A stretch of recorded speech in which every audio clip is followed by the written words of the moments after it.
Sound check. Isang mapagpalang hapon po sa bawat isa sa atin. Purihin po ang pangalan ng Panginoon. Tayo nagpapasalamat sa Diyos sa patuloy niyang kahabagat at biyaya kaninang umaga sa ating natapos na gawain ng pagsamba at sa reminder sa atin ng dakilang katotohanan na ang Diyos nga ang may hawak ng ating mga buhay. At tunay nating kailangan bigyan ng konsiderasyon ang panahon na ibinibigay sa atin ng Panginoon. Well, bago tayo dumako ho sa ating pagsisimula ngayong hapon, ilang ho ng mga announcements and reminders. Ang ating mga young people ay nagsisimula na ng puspusang paghahanda para sa atin hong parating na youth conference. Ito ay taunang ministry na ho ng JCBC at ito ho ay ginagaganapin sa November 30. Ito yung ikatlo, no? Third youth con natin dito sa JCBC at ang tema ho ay Eyes Fixed on Heaven. Coming from Colossians chapter 3, set your affections on things above. So nawa ho ay pag-pray ho natin ang gawain ho na yun. There will be 3 preachings on that day.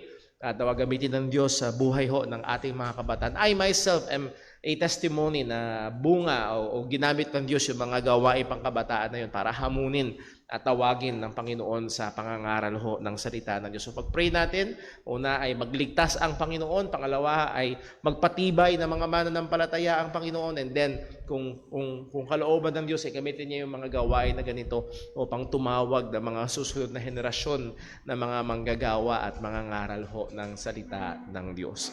And then also, hinihiling ho natin yung panalangin ng bawat isa sa magiging kasalan tomorrow. Si Brother Chad, Sister Claire, ay ikakasal tomorrow at 3 p.m. So pag-pray ho natin na maging maayos ang mga bagay-bagay, ang panahon, ang programa, and pag-pray din ho natin na suportahan o ipanalangin to ng mga kapatid. Mamaya ho, pagkatapos ng ating prayer meeting, ay maglilinis tayo dito sa church. So I hope kayo ay nagdala ng katampatang pamalit damit kung sakali mang kailangan. Kung hindi man, marami yatang mahihiram sa IC ng pamalit damit. So biro lang. So, hindi. Joke lang. Baka bigla kayo umuwi. Pero hindi, maglilinis ho tayo para mas maging mas presentable lang ho yung ating church para ho sa kasalan bukas. And who knows, baka maging encouragement to sa ating mga kabataan. And yes, ine-encourage talaga natin yung mga kabataan. Why? Because marriage is good. Amen? Marriage is good.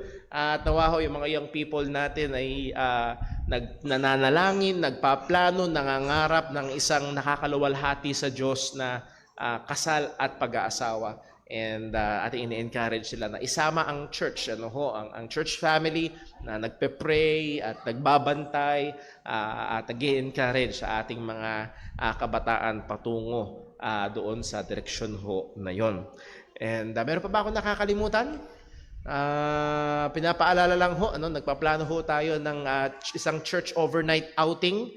Lord willing, susubukan ho natin for the first time by popular demand ng mga kapatiran. Pero hindi pa tayo muna masyadong lalayo. Naghahanap tayo ng venue na medyo malapit-lapit. Pero at least 2 days, 1 night ang pinaplano natin between Christmas and New Year. Yun ho ang naging agreement ho ng karamihan na available ang marami. So pag-pray ho natin ang bagay ho na yan. Then magkakaroon tayo ng Christmas service natin to be announced ho yung ating mga schedules. Ayan na, parang kailan lang, kakasimula lang ng 2024. Pero tayo ay mga nagpaplano na ng pangtapos na taon na mga gawain. So purihin ng Diyos sa kanyang pag-iingat, pagsustento sa atin, at salamat sa Diyos sa kanyang mga biyaya. O liba na lang kung meron daw akong nakakalimutan, wala na ba tayong mga announcements? Muli ho, atin hong binubuksan ang ministry ng multimedia, particularly ng ating SOCMED ministry, social media ministry. At talagang marami ho, mga tao maaaring maabot through social media, through TikTok, ano pa ba yung ginagamit nyo? Instagram, Facebook, YouTube. Nagsimula na ho ng YouTube ministry, and nahandyan ho yung ating mga tracks. So please take some. Tansyahin mo, just say, make it a challenge, 5 tracks a day, halimbawa lang. So kailangan mo ng at least 30 na mula Lunes hanggang Sabado para tuwing lalabas ka ng bahay. Simulan mo lang doon, and then pwede mong i-upgrade sa mga susunod. That will be a good challenge.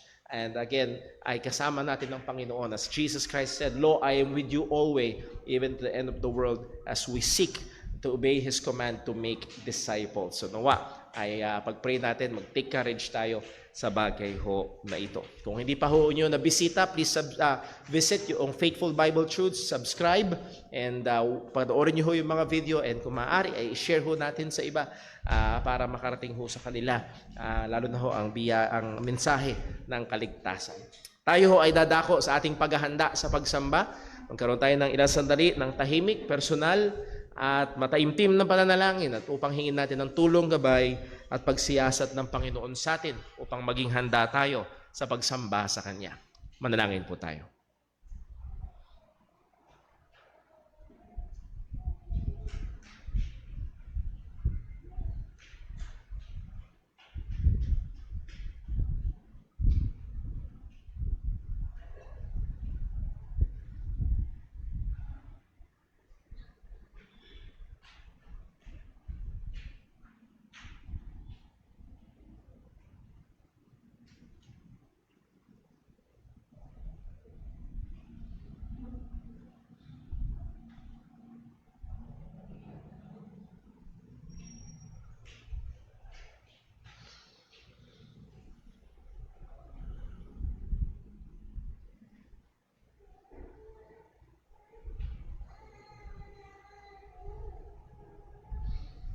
Tayo po ay sama-samang manalangin.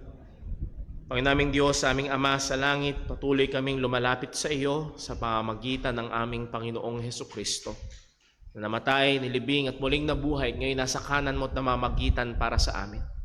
Lumalapit kami sa iyo, O Diyos, sa tulong ng Banal na Espiritu na tumutuwang sa aming mga kahinaan sa pananalangin.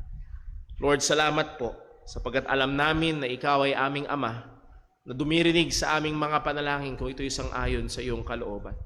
Salamat po, O Diyos, dahil alam namin, kagaya ng napaalalahanan kami kaninang umaga, na itunay nga ikaw ang may hawak sa lahat ng bagay. Salamat, O Diyos, na hawak mo ang aming mga buhay. At nawa, O Diyos, ang katotohanan ito ay lalong magtulak sa amin upang purihin ka, upang kilalanin ka sa bawat aspeto, bawat lugar, O Diyos, o bahagi ng buhay namin. Ang dalangin din po namin, Panginoon, na nawa ngayong hapong ito, sa oras ng aming pagsamba, tulungan mo kami na ikaw ay maluwalhati. Tulungan mo kami, O Diyos, na ikaw, O Panginoon, ay mapuri. Sa kabila ng mga alalahanin o mga bagay na nararamdaman, O Diyos, nawa ang mga lahat ng ito ay lalo magtulak sa amin palapit sa iyo. At nawa, O Diyos, sa bawat bahagi ng aming gawain, maluwalhati ka nawa. Maluwalhati ka sa aming pananalangin, sa aming pag-aawitan. Maitaas ka, Panginoon, sa aming pagbabasa ng iyong salita at pakikinig ng pangangaral ng iyong salita.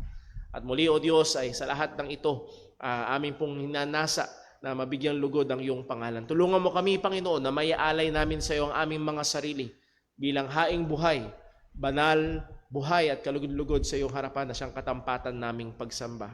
At amin din pong hinihiling, Panginoon, we were reminded this morning na wala kaming pwedeng itago sa iyo. Even our secret sins, Panginoon, ay hayag sa iyong harapan. Salamat sapagkat sa iyo ay merong kapatawaran. Salamat sapagkat sa pamamagitan ng aming Panginoong Hesukristo, sa pamamagitan ng kanyang dugo na natigis sa krus ng Kalbaryo, ay may kapatawaran ng aming mga kasalanan. Salamat po sa lahat ng ito. At tunay, karapat-dapat ka lamang sambahin at yun po ang aming layunin ngayong hapon. Tulungan, gabayan, ingatan mo po kami. Patawarin mo kami sa lahat ng aming pagkakasala laban sa iyo. Dalangin namin ito sa pangalan ng aming Panginoong Hesukristo. Amen. So tayo po tayong lahat at tayo po umawit sa Panginoon.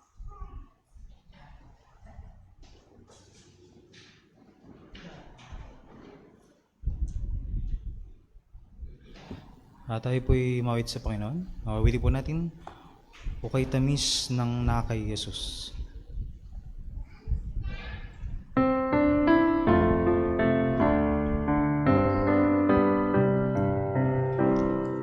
O kay tamis ng nakay Jesus, ako ngayon ay anak na ng Diyos. Ang aking sala'y hinugasan, langit sa akin ay binuksan. Ang aking awit at salaysay ay pagpupuri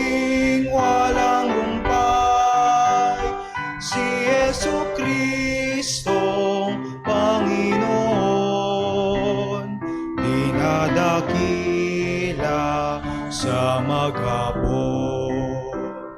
Nang kay Jesus ay magpasako, pangitain ko'y nagbuhat sa Diyos. Mga anghel na nagbabantay, sugo ng Diyos na magpagmahal. Ang aking awit at salaysay ay pagpupuring walang humpay, si Yesu Kristong Panginoon, dinadakila sa maghapon. Payapang buhay ay nakamtan ng Jesus ay pagtiwalaan. Dalangin ko ay maitinting, naghihintay na siya'y dumating. Ang aking awit at salaysay ay pagpupuring walang humpay, si Yesu Kristong Panginoon, dinadakila sa maghapon. Tayo po'y manatiling nakatayo para po sa ating pagkakaloob.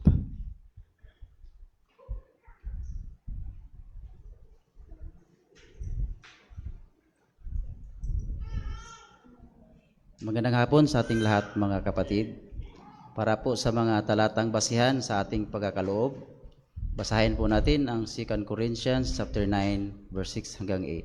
Ready? Read. At ito ang ibig kong sabihin, ang nagtatanim ng kaunti ay kaunti rin ang aanihin. At ang nagtatanim ng marami ay marami rin ang aanihin. Sa bawat isa ay magbigay ayon sa ipinasya ng kanyang puso, hindi nang hihinayang o napipilitan lamang, sapagkat iniibig ng Diyos ang masayang nagbibigay. Kaya ng Diyos na pagkalooban kayo ng masaganang pagpapala sa lahat ng bagay, upang maging masagana kayo sa lahat ng uri ng mabuting gawa, habang pinupunan ang lahat ng inyong mga pangangailangan sa tuwina. Tayo po ay manalangin. Aming Panginoon, aming Ama na sa langit, dakila naming Diyos, nagpapasalamat kami, Panginoon, sa oras na ito na kami ay dinala mo rito, Panginoon, para magsamba sa iyong banal na pangalan, Panginoon. Salamat, Panginoon, sa biyayang spiritual. Ikaw, Panginoon, ang nag-provide sa amin ng kaligtasan upang kami, Panginoon, ay mapatawad sa aming mga kasalanan, Panginoon. At salamat din po, Panginoon, sa biyayang material na ikaw, Panginoon, ay nagbigay sa amin ng kalakasan sa buong linggo, na binigyan mo kami ng hanap buhay para makapag-provide kami sa aming mga pamilya, Panginoon. Lahat ng bagay na aming natanggap sa buong linggo ay galing sa iyo lahat, Panginoon. Nawa, Panginoon, sa hapong ito, samahan niyo po kami na sambahin ka sa aming pagkakaloob, Panginoon. Nawa ay bigyan mo kami ng tamang pusong nagpapasalamat sa iyo, Panginoon, na ikaw ang tinataas sa aming pagkakaloob, Panginoon. Nawa, Panginoon, ang salapi na aming malilikom ngayong hapon ay ito ay magagamit, Panginoon, para sa marami pang makakapagpakinig sa iyong ebanghelyo, Panginoon. At nawa, Panginoon, sa aming pagpakinig sa iyong mga salita ngayong hapong ito, ihanda po niyo po ang aming isip at puso, Panginoon, na kami, Panginoon, ay mahanda at sa bigyan mong karunungan, Panginoon, para sa buhay namin ang aming matutunan ngayong hapong ito. Ito po ang aming dalangin sa pamamagitan ng aming Panginoong Hesukristo. Amen.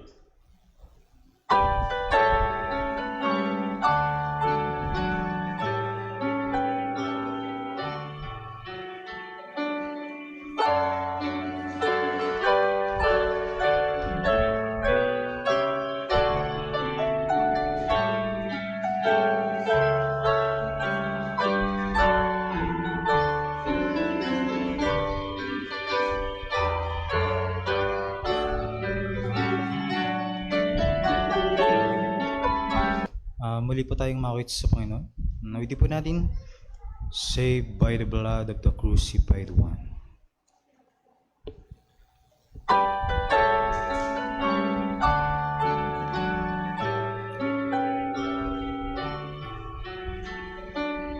Saved by the blood of the crucified one, now ransom from sin and a new work begun. Sing praise to the Father and praise to the Son.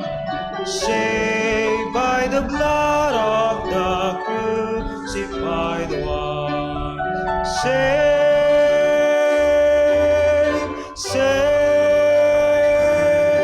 my sins are all pardoned, my guilt is all gone.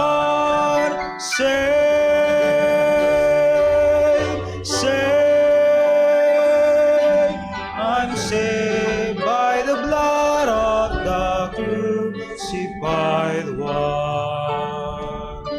Saved by the blood of the crucified one. The angels rejoicing because it is done. A child of the Father joining with the Son. Saved by the blood of the crucified one. Saved,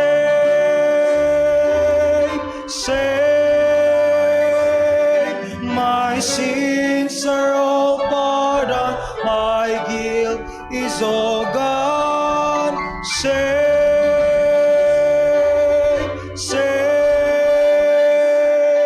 I'm saved by the blood of the crucified one.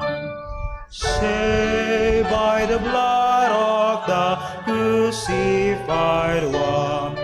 The Father is spake and His will it was done. Great price of my Father on His own precious Son. Saved by the blood of the crucified one. Saved,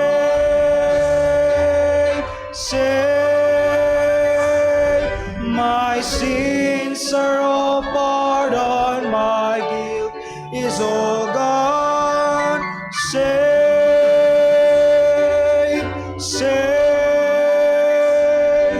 I'm saved by the blood of the crucified one. Saved by the blood of the crucified one. All hail to the Father, all hail to the Son, all hail to the Spirit, the great green one. Saved by the blood of the crucified one. Saved,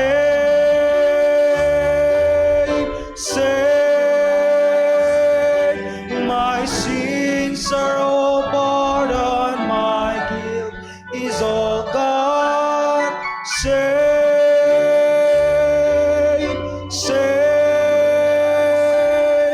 I'm saved by the blood of the crucified one.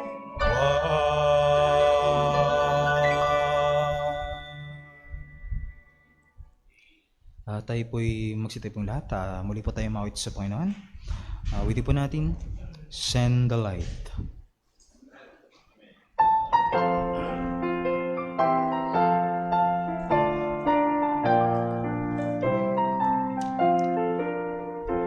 There's a call comes ringing all the restless wing. Send the light, send the light. There are souls to rescue, there are souls to save. Send the light, send the light, send the light. The blessed gospel light, let it shine from shore to shore. Send the light, the blessed blessed gospel light, let it shine forevermore. We have heard the Macedonian call today. Send the light, send the light. In a golden offering at the cross we lay. Send the light, send the light, send the light. The blessed gospel light, let it shine from shore to shore. Send the light, the blessed gospel light, let it shine forevermore. Let us pray that grace be everywhere abound. Send the light, send the light, and a Christ-like spirit everywhere be found. Send the light, send the light, send the light. The blessed gospel light, let it shine from shore to shore. Send the light, the blessed gospel light, let it shine forevermore. Let us not grow weary in the work of love. Send the light, send the light. Let us gather jewels at the crown above. Send the light, send the light, send the light. The blessed gospel light, let it shine from shore to shore. Send the light, the blessed gospel light, let it shine forevermore.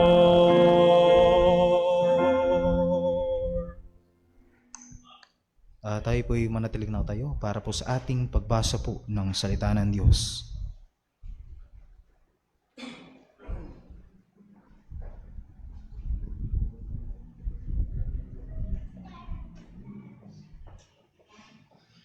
Purihin po ang ating Panginoon. Para po sa pagbasa ng salita ng Diyos, atin pong basahin mula sa Aklat ng Mga Gawa, chapter 18, verse 1 to 5. Ready, read. Pagkatapos nito, umalis si Pablo sa Atenas at nagtungo sa Corinto. Natagpuan niya roon si Aquila, isang Hudyong taga-Ponto. Kararating lamang niya mula sa Italia kasama ang kanyang asawang si Priscilla. Umalis sila ng Roma sapagkat ipinag-utos ni Claudio na ang lahat ng Hudyo ay umalis doon. Nakipagkita si Pablo sa kanila. Dahil pareho ang kanilang hanapbuhay, ang paggawa ng tolda, si Pablo ay doon na sa kanilang tahanan nakatira. Doon sila magkasamang nagtrabaho. Siya ay nakikipagpaliwanagan tuwing araw ng Sabat sa sinagoga at nagsisikap na mahikayat sa pananampalataya ang mga Hudyo at mga Griego. Nang dumating na sina Silas at Timoteo mula sa Macedonia, iniukol na ni Pablo ang sarili sa pangangaral at pagpapatotoo sa mga Hudyo na si Jesus ang Kristo. Pagpalain po ng Diyos ang pagkabasa ng kanyang mga salita. Maaari na po tayong magsiupo.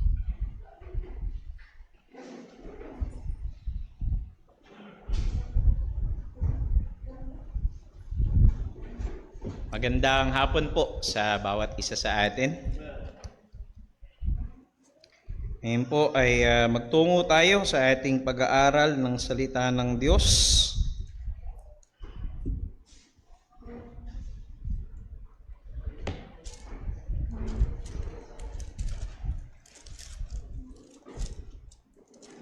Well, hindi stressful ang ministry.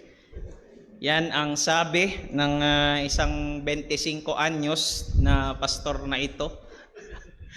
Huwag po kayo mag-alala, yan ay gawang AI lamang. Wala. Pero meron akong nais na ipunto. Ang katotohanan ay masaya ang ministry. Pero hindi palaging masaya. Maraming mga discouragements sa ministry. Maraming mga burdens na papasanin.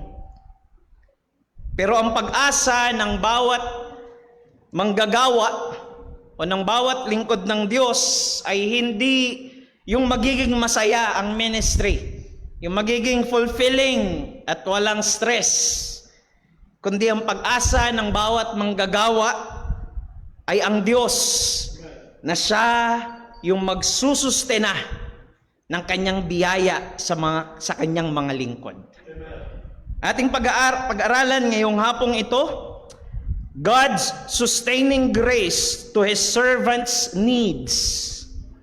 Ang magiging mensahe natin, ang magiging buod ng ating mensahe ay ito: ang Diyos ng lahat ng kaaliwan ay nagmamalasakit sa kanyang mga manggagawa, kaya't pinupunan niya sila ng kanyang biyaya at ipinagkakaloob ang kanilang mga pangangailangan upang sa kanila'y magbigay kalakasan. Tayo muna ay sumaglit na manalangin, humingi ng paggabay sa ating Panginoon. O Diyos naming dakila, aming Ama na makapangyarihan sa lahat, kami po ay lubos na nagpapasalamat at nagpupuri sa iyo, Panginoon, ngayong hapong ito. Muli o Diyos, alam po namin na ikaw ang siyang nagtipon sa amin, nagdala sa amin sa iglesyang ito ngayong hapong ito upang sambahin ka dahil nararapat sa iyo ang lahat ng papuri at pagsamba.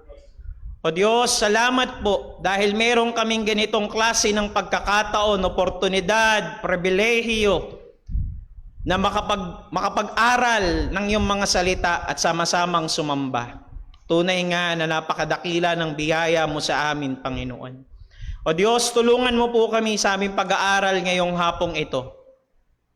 Because we acknowledge, O Lord, na hindi sa aming mga sarili, wala kaming kakayahan, walang kapangyarihan ng pangangaral maliban kung ang banal na Espiritu ang siyang kumilos sa puso ng bawat isa. Ikaw nawa, Panginoon, ang maging tagapagturo po namin ngayong hapong ito. Magbukas ka ng mga tainga, magbukas ka ng mga puso. Kausapin mo kami, Panginoon. Nawa, makita namin ng malinaw sa iyong mga salita ang mga katotohanan at kadakilaan mo, Panginoon. Nang sa gayon, lalong lumalim ang aming pananampalataya at pag-ibig sa iyo. At o Diyos, ang patuloy naming dalangin sa aming kalagitnaan kung may mga wala pa kay Kristo, mga nakikinig sa pangangaral, nawa, Panginoon, gamitin mo ang iyong mga salita. Gamitin mo, Panginoon. Nawa maging daan ng Ebanghelyo upang makilala nila ang aming Panginoong Jesucristo bilang tagapagligtas. Sa iyo po ang lahat ng papuri, pasasalamat, maluwalhati ka, Panginoon. Ito po ang aming samot dalangin sa pangalan ni Jesus. Amen at amen. Sabi ng Prince of Preachers ng mga Baptist na si Charles Spurgeon, sa kanyang book na pinamagatang Lectures to My Students, sabi niya, when troubles multiply and discouragements follow each other in long succession, like Job's messengers then too, amid the perturbation of soul occasioned by evil tidings, despondency dispels the heart of all its peace. Masyadong malalim yung mga ginamit na English words dito ni Spurgeon. Pero ang ibig sabihin dito ni Spurgeon na kapag dumami na masyado yung mga kabagabagan natin, yung mga alalahanin, yung mga gumugulo sa isip natin at nagpatong-patong na yung mga problema, nagpatong-patong na yung mga discouragements na talaga nga sabi niya, ang haba na ng pila, long line of succession, na after ng isang problema, mayroon pa sa likod niya, may mga nakapila pa. Ang sabi ni Spurgeon, kapag dumating yun, pwedeng mawala ang kapayapaan maging sa puso nating mga mananampalataya. Pwede tayong makaranas ng kahinaan ng loob, mapuno ng kabalisahan ng ating mga puso. At ganito rin po makikita natin, maging kay Moses, na siyang itinalaga ng Diyos na tagapanguna sa mga Israelita, sa mga Israelites sa Egypt, patungo doon sa Promised Land. Isipin nyo na lang na itong pinamumunuan na ito ni Moses ay mga taong rebelde sa Diyos. Mga taong matitigas ang ulo. Na kumbaga, kung ikaw yung leader nitong mga Israelites ay talagang mamumuti ang iyong buhok.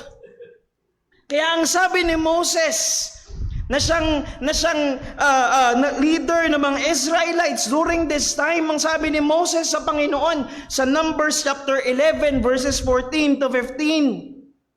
Well, una, ang context nito, pag binasa nyo po yung buong chapter 11, habang naroon sila sa wilderness, yung mga Israelites, nagrereklamo sila ng nagrereklamo. Biruin mo, sabi pa nila, buti pa raw sa Egypt, buti pa sa Egypt, nakakain kami ng mga karne. May libreng isda, may pipino, may melon, may sibuyas, may bawang. Literal, yun ang sinabi nila pag binasa niyo yung Numbers chapter 11. Pero sabi nila, pero dito puro mana lang yung kinakain natin galing sa langit. Kung titingnan nyo sa totoo lang mga kapatid, no, masakit pakinggan pero ang kapal ng mukha ng mga Israelita na ito.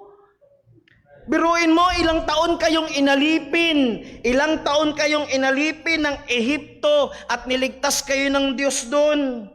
Tapos sasabihin nyo, mas mabuti pa yung buhay nyo ron.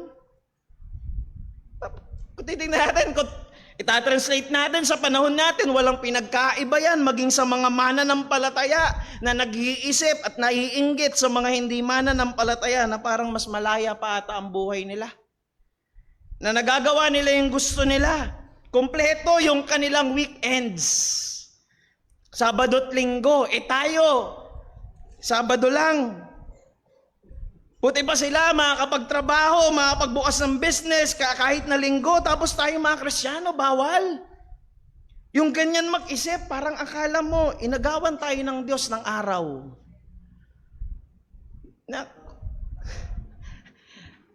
Buti nga, may 6 na araw pa tayong para sa atin.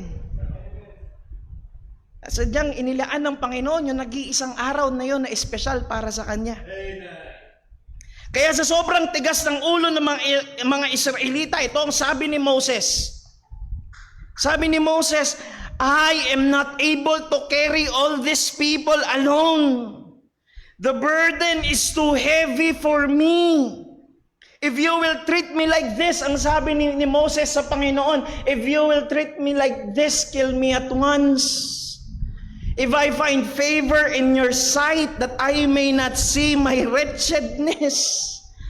Maging yung sumunod, imagine, si Moses, na isang lingkod ng Panginoon, na isang itinalaga na leader ng Israelites, sabi niya, Lord, ang hirap nitong binigay mong ministry gawain sa akin, patayin mo na lang ako. Dahil ganun kabigat. Itong ministeryo na ito na ibinigay sa kanya ng Panginoon. At maging si Moses man ay nakaramdam ng ganitong kabigatan. And hindi lang yan, maging yung sumunod na leader kay Moses, si Joshua, nakaranas din ng matinding panlulumo, matinding discouragement sa gawaing ibinigay sa kanya ng Panginoon. Take note, si Joshua ay isang magiting na mandirigma, isang conqueror. Pero pagkatapos ng pagkatalo nila ng Israel sa mga taga-Ai, dahil sa kagagawa ni Achan, ang sabi ni Joshua sa Joshua chapter 7, verse number 7, and Joshua said, Alas, O Lord God, why have you brought these people over the Jordan at all? To give us into the hands of the Amorites to destroy us? Would that we had been content to dwell beyond Jordan? Imagine, isang leader ng Panginoon would feel this way. Dahil sa pagkatalo, because of this kind of discouragement na kanyang naramdaman, naranasan, na sana Lord, hindi mo na lang kami pinatawid doon sa Jordan. Sana nandun na lang kami sa kabila. Matatalo lang din naman pala kami. At hindi lang yon. Remember Job? Ang sabi ng Bible sa Job chapter 1 verse number 1, he was blameless and upright. This is Job. He was blameless and upright, one who feared God and turned away from evil. At kahit nung inubos na ni Satan yung ari-arian niya, namatay yung mga tupa niya, yung mga kamelyo, yung mga servants niya, at maging yung kanyang 10 mga anak ay namatay din.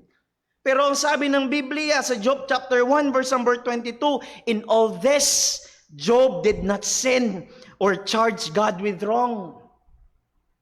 Pero hindi tumigil si Satan. Hindi tumigil si Satan. Pagdating sa chapter 2, nilagyan niya si Job ng pigsa mula sa kanyang ulo hanggang sa kanyang talampakan, na kahit yung sarili niyang asawa, sinabihan siya, Job, tapat ka pa rin ba sa Panginoon? Sumpain mo na yung Diyos mo at mamatay ka na. At pagpunta ng 3 kapatid ni Job, nanlumo sila. Halos maiyak na lang sila nung nakita nila sa Job, dahil sabi nila sa malayo, hindi nila nakilala si Job na ba yun? Dahil punong-puno ng pigsa ang kanyang katawan. Kaya pagdating ng chapter 3, verses 1 to 3, this is Job, the blameless and upright na ipinakilala ng chapter 1, pagdating ng chapter 3, dahil dito sa napakabigat na suliranin na inilagay sa kanya, sabi ng verses 1 to 3, after this, Job opened his mouth and cursed the day of his birth. And Job said, let the day perish on which I was born. Sana di na lang ako pinanganak.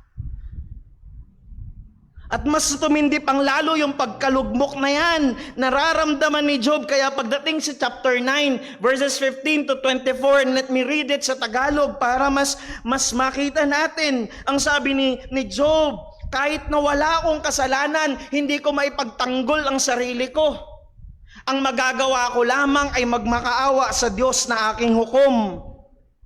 Kahit hilingin kong magkausap kami at pumayag siya, hindi pa rin niya ako pakikinggan. Ang sabi ni Job, sapagkat pinapahirapan ako ng Diyos na ito, na parang sinalanta ng bagyo, at dinadagdagan pa niya ang paghihirap ko ng walang dahilan.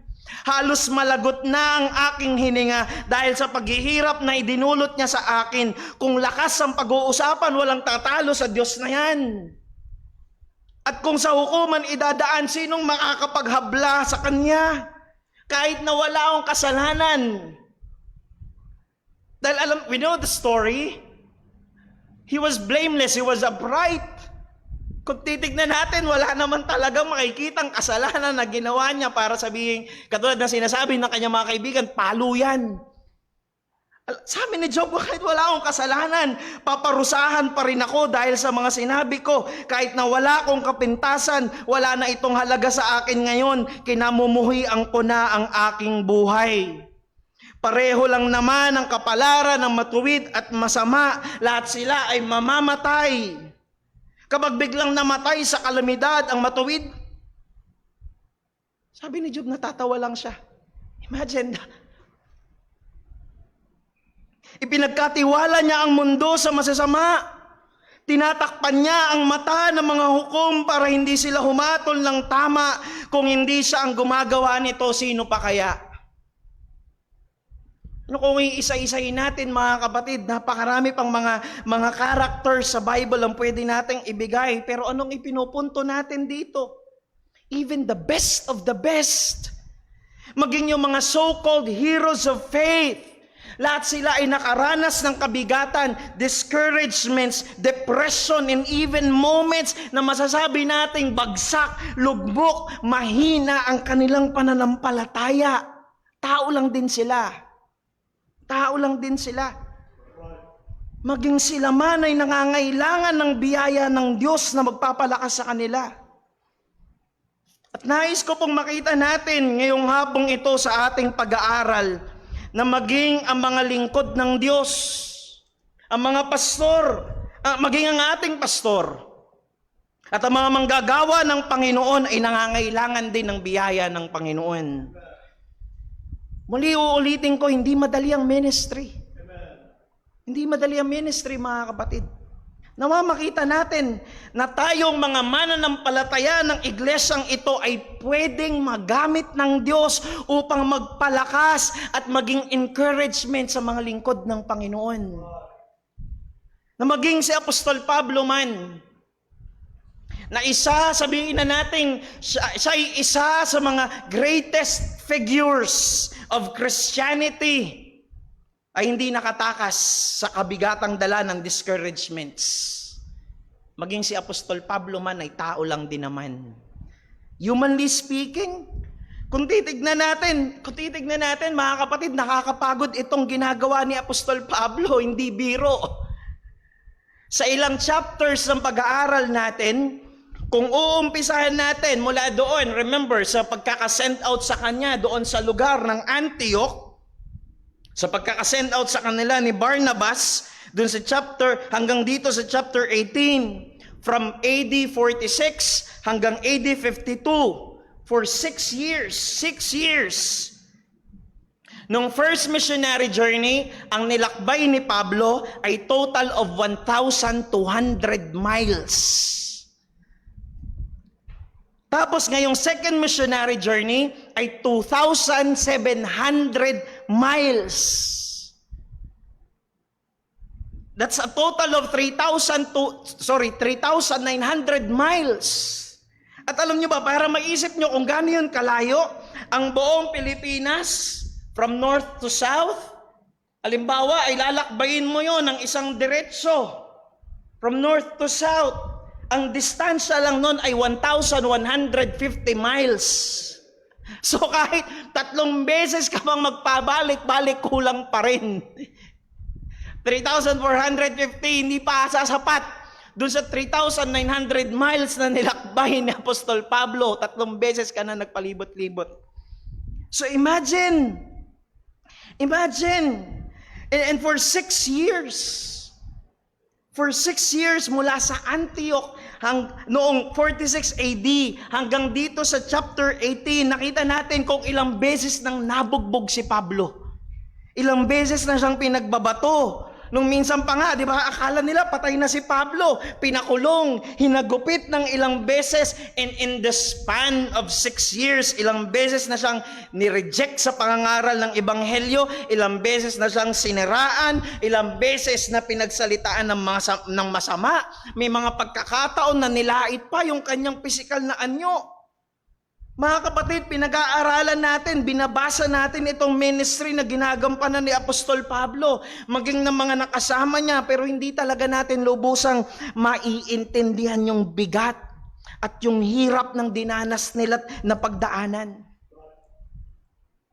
And this is true, maging sa mga lingkod ng Panginoon. May mga pagkakataon na talagang hindi natin makikita, hindi natin nakikita yung hirap ng ministry. Hindi natin nakikita yung burden ng pastor ng iglesia. Ang nakikita lang natin kadalasan, ang nakikita lang natin kadalasan yung every Sunday na pangangaral ng salita ng Diyos, pero hindi yung mga oras na ginugugol para mabuo yung mensahe na yun. Nakikita natin na ini-encourage nila tayo sa pamamagitan ng salita ng Diyos, pero hindi natin nakikita yung mga burdens and discouragements na kinakaharap nila. Mga kapatid, church, sana makita natin na hindi natin empleyado ang ating pastor. Tapos tayo yung boss niya. Hindi natin empleyado yung mga lingkod ng Diyos. Hindi natin empleyado yung mga missionaries na sinusuportahan natin. Mga kapatid, huwag tayong feeling boss. Magkakatuwang tayong lahat dito. Magkakapatid tayo sa Panginoon. Sadya lamang na yung mga lingkod ng Diyos ay ginagamit ng Panginoon upang ipaglingkod sa atin ang ebanghelyo. Puntahan natin ang mga talata. Marami pa akong gustong sabihin, pero baka lumagpas tayo ulit mamaya. Chapter 18, verse number 1. After this, Paul left Athens and went to Corinth. After this, Paul left Athens and went to Corinth. Matapos na makipagtalakayan si Pablo, remember, doon sa lugar ng Athens, sa mga philosophers, sa mga matatalinong mga tao ng Athens. Maraming mga matatalinong mga tao doon, mga relihiyosong mga tao. Remember, ang dami nilang Diyos-Diyosan. Napakarami. Pero kung titignan nyo sa dulo ng mga talata, ilan lang talaga yung tunay na naligtas sa kanila. At kasama na doon si Dionysius maging si Damaris. Kaya hindi rin nagtagal, umalis siya ng Athens. At ang ginawa ni Apostol Pablo, naglakbay siya patungo sa Corinth.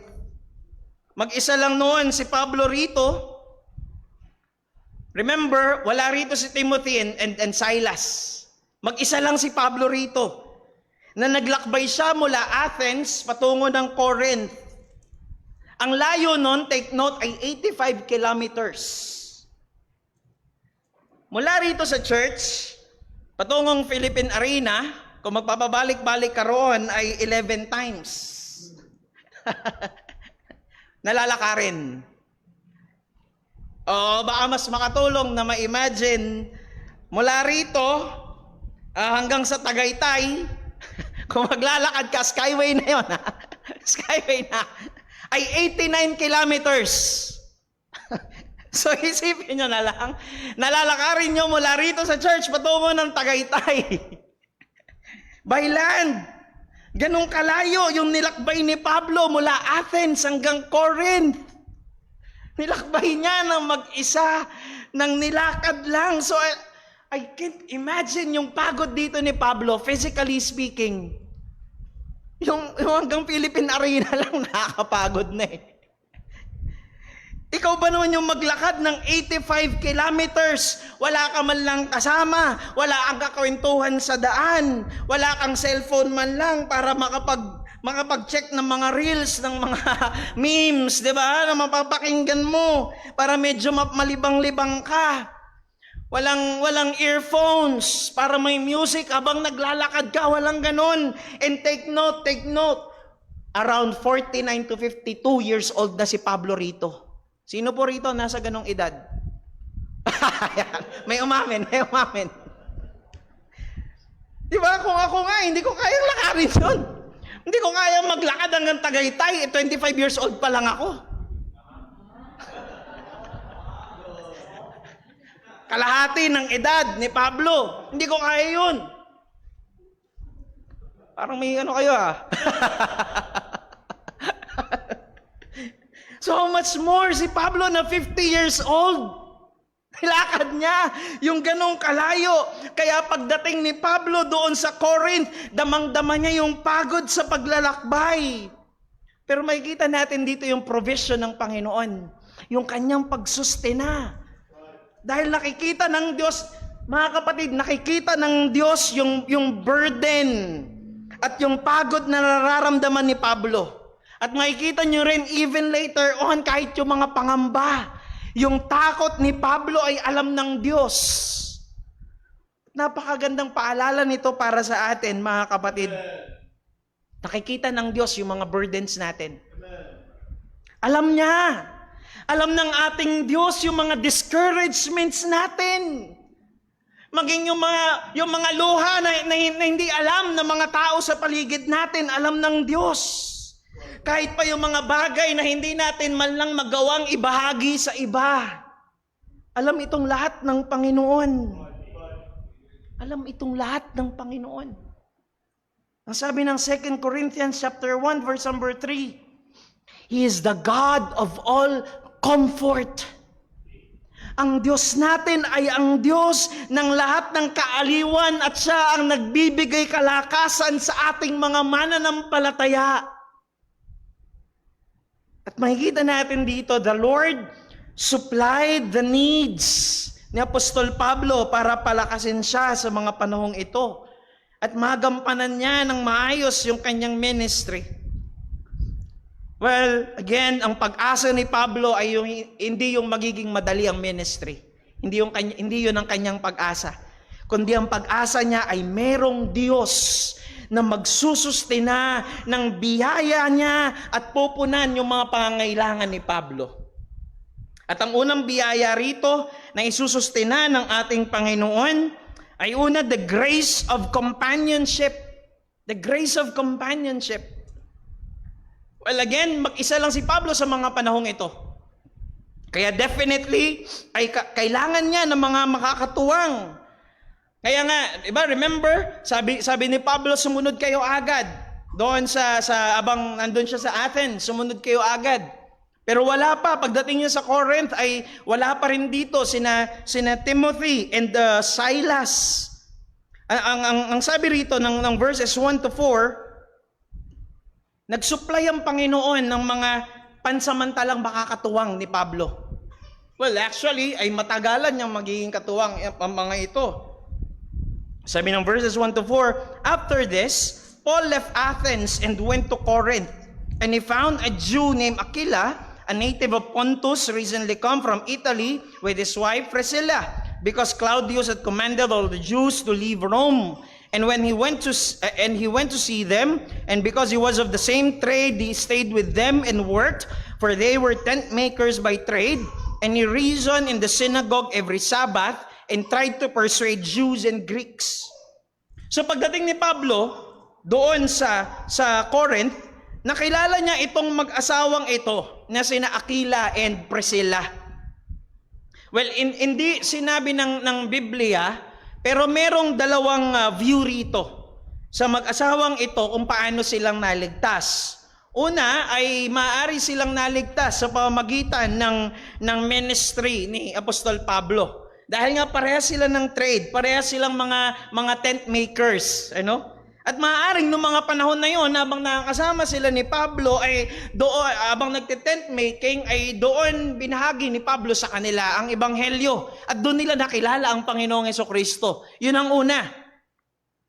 Pero makikita ninyo sa pag-aaral natin sa Acts, kung sakali man na itong mag-asawang ito ay nakakilala through the ministry ni Apostol Pablo, ay higit sa malamang nabanggit yun ng Biblia. Ano? Well, pero hindi. Kaya tingin ko ay mas naglilin ako doon sa pangalawang view kung paano sila naligtas at mas nagme-make sense ito dito sa ating mga talata. Yung second view ay nung nakilala ni Pablo, sila ni Pablo sa Corinth, ay mga mananampalataya na sila. Na kung makikita nyo, ang sabi sa talata, si Claudius na siyang at this time, siya yung emperador ng Rome. He is actually the fourth emperor ng mga panahon na ito. Ipinag-utos niya, ang sabi ni Claudius, ipinag-utos niya na umalis sa Rome ang lahat ng mga Hudyo. Lumayas kayo rito sa Rome, ang sabi ni Claudius. Anong dahilan? According sa isang Roman historian na si Suetonius, ang sabi niya, yung mga Hudyo raw kasi sa Rome, they were indulging in constant riots at the instigation of Christus. So maaaring yung Christus ay wrong spelling, na ang tinutukoy talaga dito ay Christus, which is the Latin name of Christ, Jesus Christ. So ganito yan. Pinalayas daw ni Emperor Claudius ang mga Hudyo sa Rome dahil ang sabi niya, nagkokos yung mga Hudyo na yun ng gulo. At ang leader nila ay si Christus or si Kristo. Kaya nga according sa history, even sa timeline ng Bible, meron ng church sa Rome during this time. Hindi nga lang natin alam kung sino nag-start no iglesia doon. Nung grupo ng mga mananampalataya doon, hindi natin alam. Well, definitely hindi si Apostol Pablo. Dahil sa pag-aaral natin, hindi pa siya nakarating ng Rome. At lalong hindi rin naman si Apostol Pedro. Katulad ng paniniwala ng mga Romano Katoliko. Hindi talaga natin alam kung sino yung nagsimula at kung paano nagsimula. Pero sa probidensya ng Diyos, nakarating sa Rome ang ebanghelyo. Nakarating doon ng gospel. Kaya meron nang nag-e-exist na church doon ngayon. Maring hindi pa ito yung church na established talaga, pero meron ng grupo ng mga mananampalataya doon sa Rome during this time. Hindi lang natin alam kung sino ang nagsimula o paanong nakarating.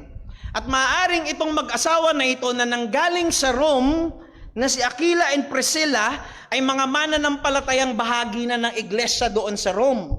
At sila yung nagbalita kay Pablo, Pablo, meron ng iglesia doon sa Rome. Kaya nga, well, di ba, titignan natin, wala namang Facebook sa panahon na ito para mabalitaan ni Pablo na meron ng church doon sa Rome. Kaya itong mag-asawa na ito ang pinakamalapit na dahilan kung paano niyang nalaman. Kaya pagdating sa Romans 15,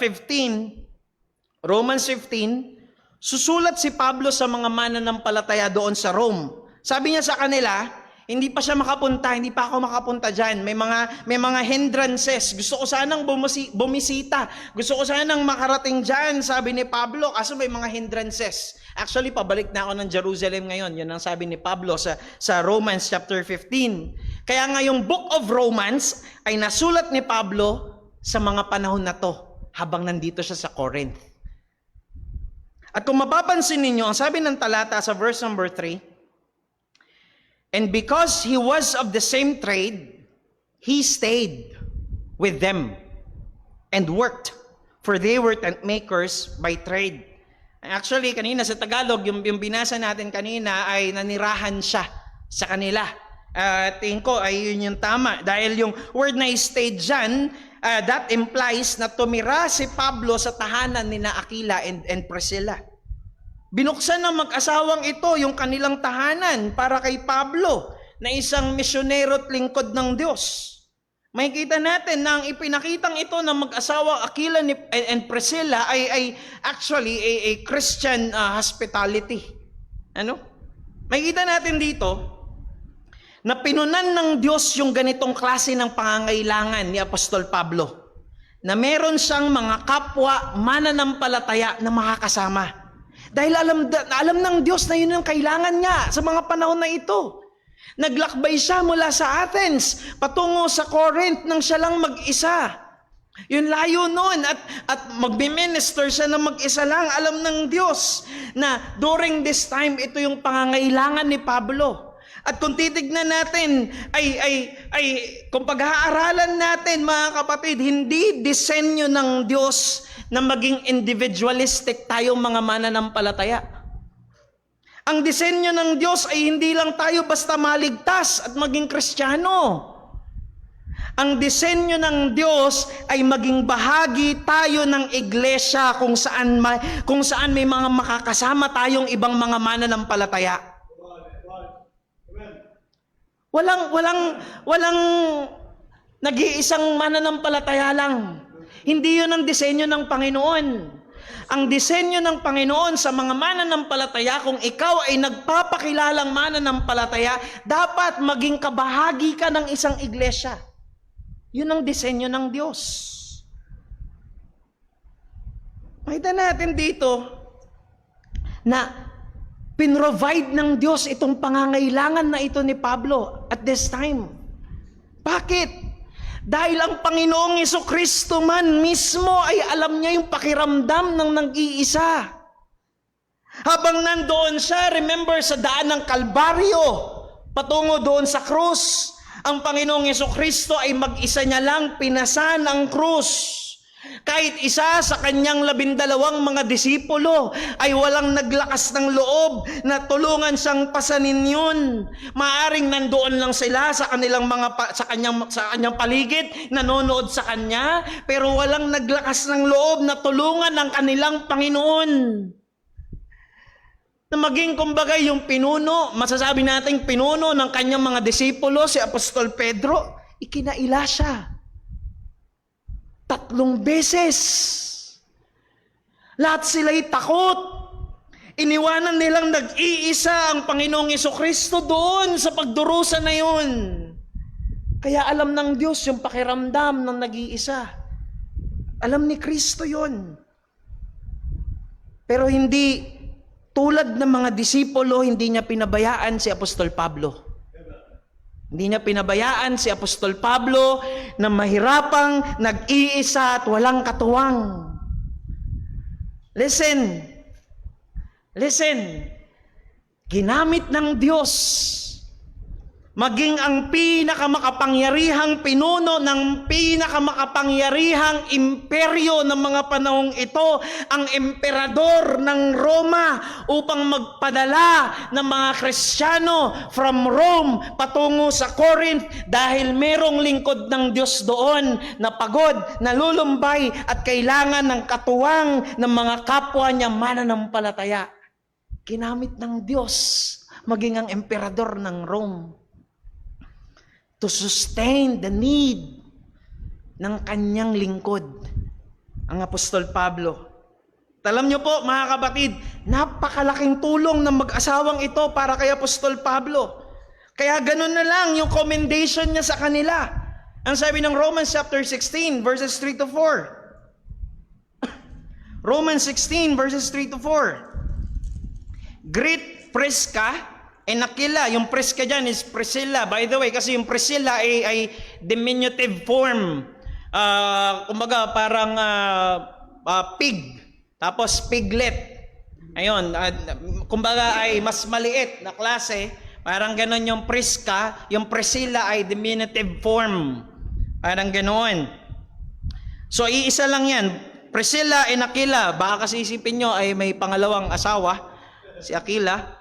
Ang sabi ni Pablo, patungkol dito sa mag-asawang ito, sabi niya, greet Priscilla or Prisca and Aquila, my fellow workers in Christ Jesus. Take note, sabi ng verse number 4, who risk their necks for my life.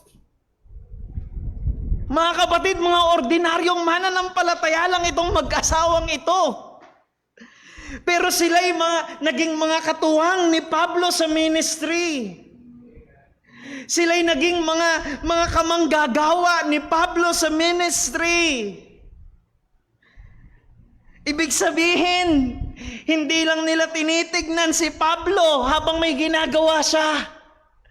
Ibig sabihin, hindi lang sila naglilibang, nagsiselfone habang busy sa ilang gawain si Apostol Pablo. Apostol Pablo, ano may tutulong namin? Apostol Pablo, ito yung bahay namin, dito ka muna tumira. Hindi lang nila basta tinulungan si Apostol Pablo, inilagay nila sa panganib ang kanilang buhay alang-alang sa lingkod ng Diyos. Naiintindihan ba natin ito mga kapatid? They are willing to die. They're willing to risk their lives para kay Apostol Pablo. Ibig sabihin mga kapatid, pwede tayong maging katuwang ng ating pastor sa ministry na ito. Let me repeat that. Pwede tayong maging katuwang ng ating pastor sa ministry na ito. Mga kapatid, gusto ko po makita natin ang Jesus Christ Baptist Church ay isang ministry. At hindi ito ministry lang ni Brother Paul. Ito'y ministry ng bawat miyembro ng iglesyang ito. Hindi ito ministry ng pastor lang. Hindi ito ministry ng mga lingkod at ng mga manggagawa. Ito'y ministry ng bawat kabahagi ng iglesyang ito. Marami tayong mga kilalang mga theologians. Maraming mga magagaling na mga mangaral sa panahon natin ngayon.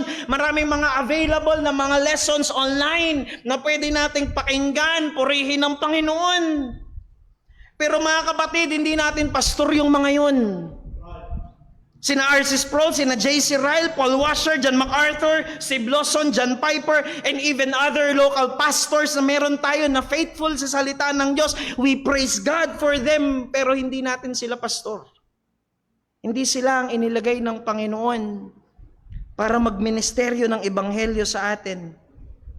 At salamat sa Panginoon, meron tayong pastor na ibinigay sa atin ng Panginoon. At tayo ng mga miyembro ay ibinigay ng Diyos sa iglesyang ito para maging katuwang sa gawain na ito. Makita natin, may we be the Aquila and Priscilla na magiging katuwang ng mga manggagawa sa ministeryong ito. higit ng ating pastor kasi siya yung nagme-minister ng gospel sa atin. Si John MacArthur, lolo ko yun eh. Pero hindi ako kilala nun. At hindi yun nagme-minister ng ebanghelyo katulad ng kung paano nagme-minister ang pastor ko sa akin. May inilagay ang Panginoon at ito'y kanyang biyaya sa atin. Na meron tayong pastor na pinaglilingkod sa atin ng ebanghelyo. Ang responsibilidad natin sa Panginoon ay maging katuwang sa gawain na ito. May we be the Aquila and Priscilla.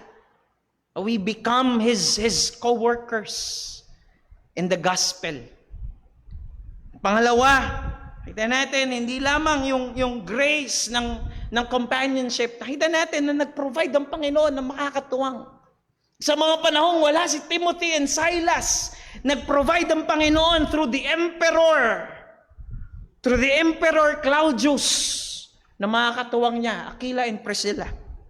Not only that, the grace of compensation. Sa verses 3 to 5, ang sabi rito, and because he was of the same trade, he stayed with them and worked, for they were tent makers by trade. And he reasoned in the synagogue every Sabbath and tried to persuade Jews and Greeks. When Silas and Timothy arrived from Macedonia, Paul was occupied with the word, testifying to the Jews that Christ was Jesus. Pagdating ni Pablo doon sa Corinth, habang wala pa sina Timothy and Silas, mga kapatid, hindi siya naging idle at walang ginawa habang hinihintay niya yung kanyang mga katuwang. Nagpatuloy siya sa ministry. Every Sabbath, nagpupunta siya sa synagogue katulad ng palagi niyang ginagawa. Sa mga nakaraan nating pag-aaral, nakita natin yan. At ang ginagawa niya every Sabbath, doon siya nangangaral at doon nakikipagtalakayan ng patungkol sa Ebanghelyo. Nagpatuloy lang si Apostol Pablo sa kanyang ministry na ginagampanan, but at the same time, alam din ni Pablo na kailangan niya ng pera. Una sa lahat, para mabuhay. Pangalawa, para magampanan niya yung gawain niya ng maayos sa ministry. Imagine kung nilakad mo yung 85 kilometers na wala kang support, ay napakahirap. Baka hindi siya umabot. Of course, we know na sinabi mismo ni Pablo na ang mga lingkod ng Diyos ay hindi dapat lovers of money. Hindi dapat lovers of money. Ang sabi niya, ang paalala niya kay Timothy sa chapter 3 ng 1 Timothy chapter 3 verses 2 to 3, sabi niya, Timothy, therefore, an overseer, yan yung tinutukoy dyan ay yung mga lingkod ng Panginoon, ng mga pastor. Therefore, an overseer must be above reproach, the husband of one wife, sober-minded, self-controlled, respectable, hospitable, able to teach, not a drunkard, not violent, but gentle, not quarrelsome. At ang sabi niya, of course, hindi natin may isa-isa yan. Pero ito yung gusto ko makita natin. Ang sabi ni Pablo, ang isang lingkod ng Panginoon, not a lover of money. Aminado tayo sa panahon natin ngayon, maraming mga pastor ang lovers of money. Nakakalungkot. Dahil itong paalala ni Pablo, kung ikaw ay magiging manggagawa, magiging pastor, magiging lingkod ng Panginoon, do not be lovers of money. Pero sa panahon natin ngayon, maraming mga pastor ang lovers of money. Kaya nga kung ano-anong katuruan na lang ang kumakalat, obligatory tithing, first fruits, at kung ano-ano pa na dinadagdag nilang kung ano-ano pang labels. For the purpose na mapagbigyan yung luho ng pastor.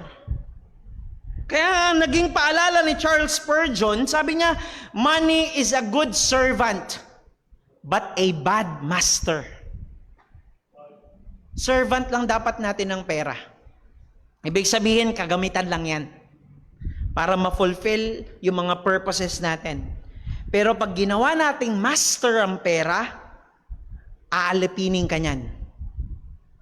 Aalipinin ka ng pera. Sabi ni Spurgeon, Pag binasa niyo kung saan pinanggalingan ito, sabi niya, para kang aso na nakatali at pinapasunod ka ng master mo, yung pera. Ikaw yung aso.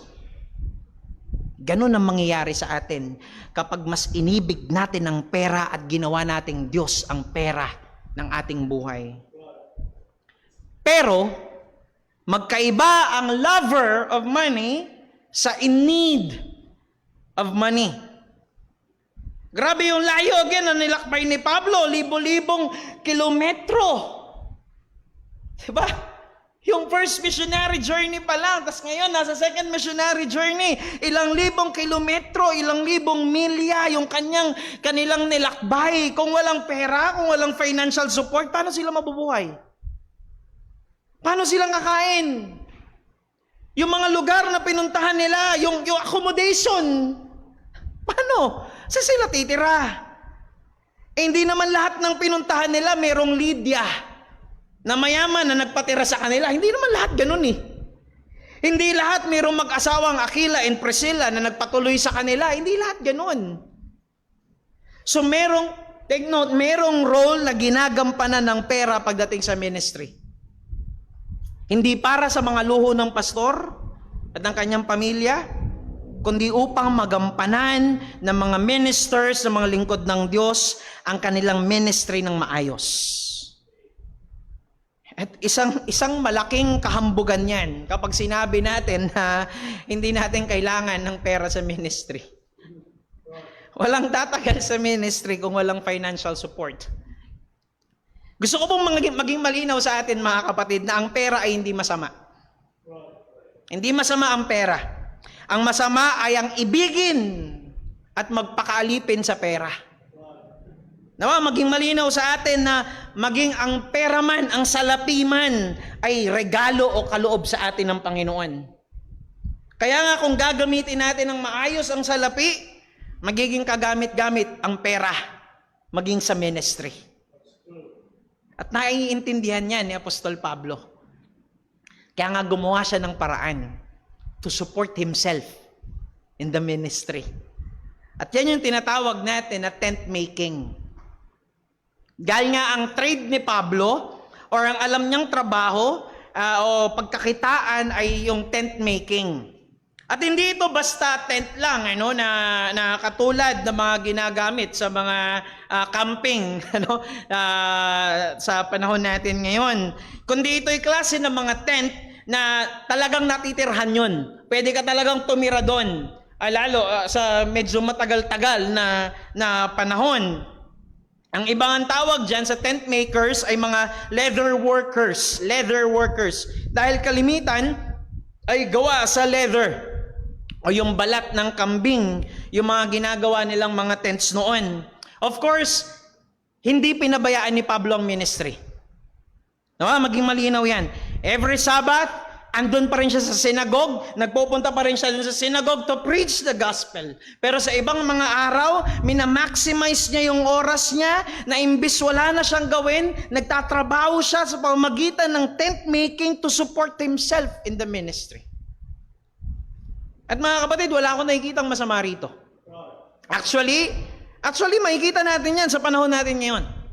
Maraming mga pastor sa panahon natin ngayon ang merong ibang trabaho bukod sa ministry. Ang tawag dyan ng iba ay secular job o di kaya bivocational na ministry. Kalimitan, ang ilan sa kanila ay nagtatrabaho bilang mga teachers. Dahil yun na yung pinakamalapit, kumbaga, na klase ng trabaho bilang mga tagapangaral ng salita ng Diyos. Nagtuturo rin kasi sila roon. So, yung iba naman ay mas pinili yung side ng business. Dahil kumbaga ay mas hawak nila yung oras nila kumpara sa nagtatrabaho ng 8 hours a day. Tapos babiyahe ka pa. Naalala ko yung tuloy yung isang meme na kaya sila nag-business para hawak nila yung oras nila. Yung pala ay 24 hours sila magtatrabaho. Expectation versus reality. Meron namang iba na under pa rin ng ministry, yung kanilang bukod na trabaho. Pero yun yung nagiging means of income nila. Halimbawa na lamang ay yung mga katulad ng ilang mga theologians sa panahon natin ngayon na ang ginagawa nila, sumusulat sila ng mga libro. Hindi sila nagtatrabaho katulad ng mga nasa opisina, hindi sila yung parang nagmamanage ng business, pero ang ginagawa nila all throughout the week, nag-aaral sila na nag-aaral para makapagsulat sila ng helpful books, no, na napapakinabangan naman natin sa panahon natin ngayon. So yung kikitain nila doon sa pagsusulat ng mga libro, yun yung ginagawa ng ilan, may bahagi doon ng church, tapos yung kabilang bahagi ay sa kanila. Again, walang masama doon, mga kapatid. Walang masama doon. Actually, maganda nga yun na may isa pang trabaho yung pastor. Kasi, at least, meron siyang mga bagay na, halimbawa, meron siyang mga bagay na nais niyang bilhin para sa kanyang sarili. Ay hindi ito raptor, halimbawa na lang, ano? Alam ng church na hindi yun galing sa pagmamanipula ng offering ng church. Isa pa, pwedeng magamit yon ng Panginoon para makapagbahagi ng ebanghelyo yung pastor sa ibang mga tao. And that's an opportunity na rin para maipakita nung lingkod ng Panginoon sa mga hindi mananampalataya kung paano ba dapat yung buhay ng isang mananampalataya na lumalakad sa kabanalan at katuwiran. Again, nothing necessarily wrong sa pagkakaroon ng tinatawag na tent making or bivocational ministry. Dahil may mga benefits din ng mga yung bagay na yon. Pero nais ko pong maintindihan natin, mga kapatid, hindi yung madali. Hindi yung madali. Hindi madaling i-manage ang oras. Ahatiin mo sa trabaho, ahatiin mo sa pag-aaral, ahatiin mo sa pagmi-minister sa mga mananampalataya na iglesia, hindi yun madali. Sa totoo lang, hindi madaling mag-aral ng mga lessons na itinuturo rito. Kung sa tingin po ninyo ay napapanaginipan lamang namin ni Brother Paul yung aming mga lessons, tapos voila, meron na. Hindi po ganoon. Hindi po yun ganoon. At pangalawa, hindi yun ang disenyo ng Diyos para sa mga lingkod ng Panginoon. Sabi ng 1 Corinthians chapter 9, we don't have the time being to explain all this. Ang sabi ni Pablo sa mga taga-Korinto, do you not know that those who are employed in the temple service get their food from the temple? And those who serve at the altar share in the sacrificial offerings. In the same way, the Lord commanded that those who proclaim the gospel should get their living by the gospel. Gusto po makita natin, it's good na merong bivocation. Maraming mga benefits. Maraming mga benefits. Pero gusto ko pong makita natin, hindi yun ang disenyo ng Diyos sa isang iglesia. Ang disenyo ng Diyos na yung manggagawa ay suportahan nila ang kanilang mga sarili. Kung meron kakayanan, why not? Kundi ang disenyo ng Diyos ay suportahan ng iglesia ang mga manggagawa that they should get their living by the gospel. Hindi disenyo ng Panginoon na lalo pang bumigat ang burden nila at mahirapan. Hindi nga madali yun. It's good, pero hindi yun madali. Ang disenyo ng Diyos, at mas titignan natin ito sa susunod nating pag-aaral. Ang disenyo ng Panginoon, it is that those who proclaim the gospel should live by the gospel. At makikita natin yan, yung katotohanan na yan, maging sa pagbabalik ni Timothy and Silas. And makikita natin yan sa susunod nating pag-aaral. For now, tayo'y manalangin. O Diyos naming dakila, aming Ama, na makapangyarihan sa lahat, kami po'y lubos na nagpapasalamat at nagpupuri sa iyo, Panginoon. Lord, una sa lahat, salamat po dahil iniligtas mo kami, O Diyos. Kami mga makasalanan, marurumi sa iyong harapan, maalikabok, walang halaga, pero iniligtas mo kami't biniyayaan ng buhay na walang hanggan. Lord, salamat. At salamat, Panginoon, dahil hindi mo lang kami iniligtas, kundi inilagay mo kami sa isang iglesia. Isang iglesia na mayroong pastor na naglilingkod sa amin ng ebanghelyo. At nawa, Panginoon, bilang mga mananampalataya na inilagay mo sa iyong iglesia, nawa, maging katuwang kami sa ministry na ito. Tulungan mo kami, Panginoon, na magkaroon ng ganong puso sa ministry. Ng ganoong puso, hindi man kami magamit sa pagpapahayag ng ebanghelyo, ay magamit kami sa ibang mga bagay upang maging katuwang sa ministry na ito. We acknowledge, O Lord, na hindi ito ministeryo ng aming pastor. Ito'y ministeryo ng aming Panginoong Hesukristo. At kami mga magkakapatid at magkakatuwang sa ministeryong ito.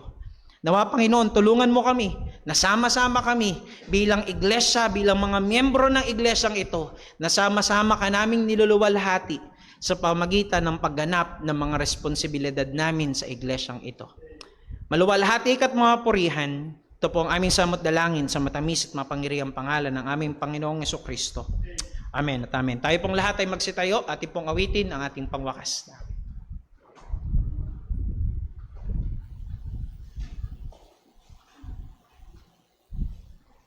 Tayo po yung mawit sa Panginoon. Mawitin po natin, More About Jesus.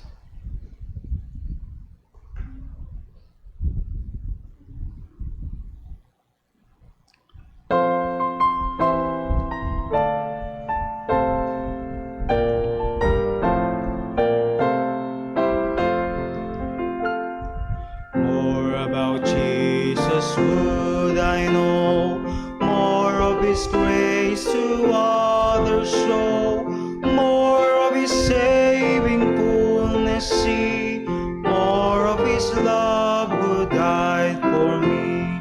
More about Jesus, more about Jesus, more of His saving fullness see, more of His love who died for me. More about Jesus on His throne, riches in glory all His own, more of His kingdom sure increase, more of His coming Prince of Peace. More about Jesus, more about Jesus, more of His saving fullness see, more of His love who died for me. Amen. Purihin po ang pangalan ng Panginoon at napakagandang encouragement sa atin. Hindi lamang ang kabigatan ng manggagawa ang alam ng Diyos, kundi ang kabigatan na daladala ng bawat isa. At nawa, patuloy as we have been encouraged ng salita ng Diyos, let us cast on Him yung burdens ng bawat isa sa atin at patuloy tayong magpanalanginan sa isa't isa. Salamat sa mga salita ng Diyos. I would like to encourage us to go back to the passages na ating pinag-aralan from our Sunday school to our service this afternoon at pagbulay-bulayan natin ang mga salita ng Diyos at patuloy na maging paalala at hamon sa atin sa buong linggong ito. Nawa sa ating paghiwa-hiwalay ay patuloy tayong maging liwanag at patuloy tayong maging maalat na asin saan man tayo tinawag ng Panginoon at ang pagmamahal ng ating Ama at ang biyaya ng ating Panginoong Hesukristo at ang kapangyarihan ng Banal na Espiritu sa bawat isa sa atin. Patuloy tayo maging tagapaghayag ng Ebanghelyo ng kaligtasan. God bless po. Magandang hapon. Dito ho nagtatapos ang ating panghapong gawain. At 3:40 ay magre-resume ho tayo para sa ating prayer meeting. God bless.